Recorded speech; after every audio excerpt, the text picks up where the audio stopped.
Now what we all been waiting for, because I never told you what kind of siding I was putting up. Here it is. I'm looking for a log cabin look. So on the corner it has foam insulation in it.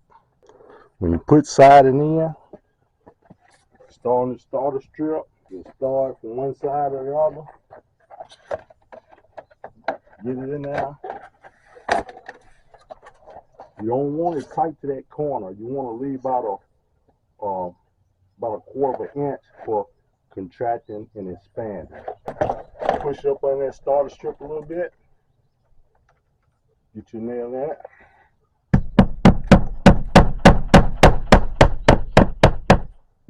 Remember, don't put it tight. Do not nail that nail tight to the wall. Go all the way down. Give you a little room. See where you can move back and forth. Keep that quarter of an inch off of that corner. Put your nails in about every 16 inches or less, however you want to do it. As you're getting started, pull your level out. Check yourself. Make sure that bubble's in between your lines, that it's good and level. Keep rolling. Get ready for this next piece. You want you an inch overlap. Get my measurement. Come over this J-channel at the box. Come back. About an inch overlap is 117 inches.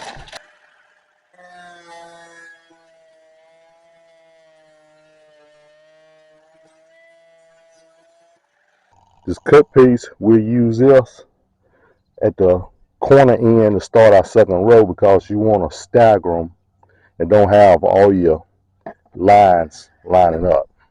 So when we started this second row, we took this short piece from that last piece of siding on the bottom row, started second row so we can stagger it. As you can tell, I'm up here at my gable end. I'm on my scaffold about 10 feet up in the air. So when you get these angles right here for your peak,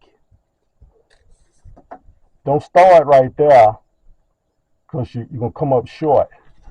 See down here where that angle, right there, that peak where it meets, that's probably about 1 3/4 inches farther than right there. But you want to put it right there in that corner right there, and then come over to your side and see you want your siding to overlap over here 1 inch and a half or so. See, I already got my length cut right here. It's about 33 and a half. This little short piece was about 33 3/4, so I'm gonna go with it. There are many ways to try to find that angle. You can get you this tool, angle finder. Loosen that up and adjust it how you want. Put it up in there that way and find it. You have your speed square. If you know your pitch, you can put that pivot right there in your corner. You can put it right there in your corner. In my case, I got a 7/12 pitch. So I pivot right there in the corner, and where my 7 is, I mark it right there. Put my straight edge on there and mark it. Once you get that first angle right, save your cut in, you can use this as a tracer. Like in my case, it's a log cabin style, so its butt is rounded off, so I pull the insulation off the back. So I can put it right up to my siding, and then all I gotta do is just take my pencil or marker something and just mark that line and cut it out.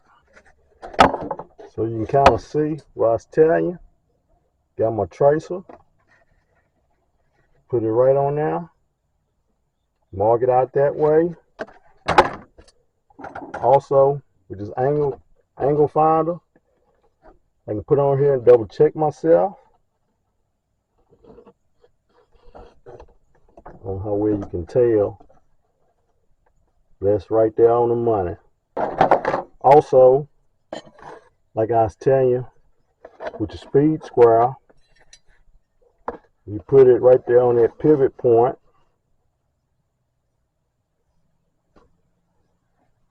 I take and put it right there. I don't know if you can see that, but I put it right there. That's my 7 right there. That pivot point and that 7 here right there on my line. So all I gotta do is cut this out and put it in place. Something else about soldering, when you put it in, you see how that end is left out right there? That's when your two ends join in each other.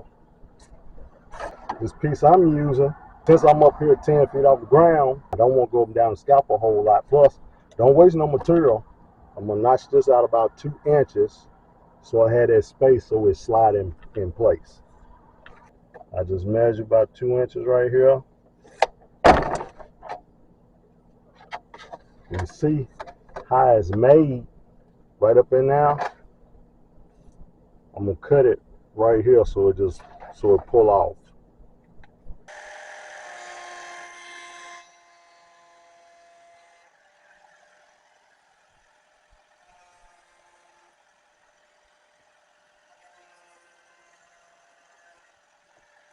See how I got that?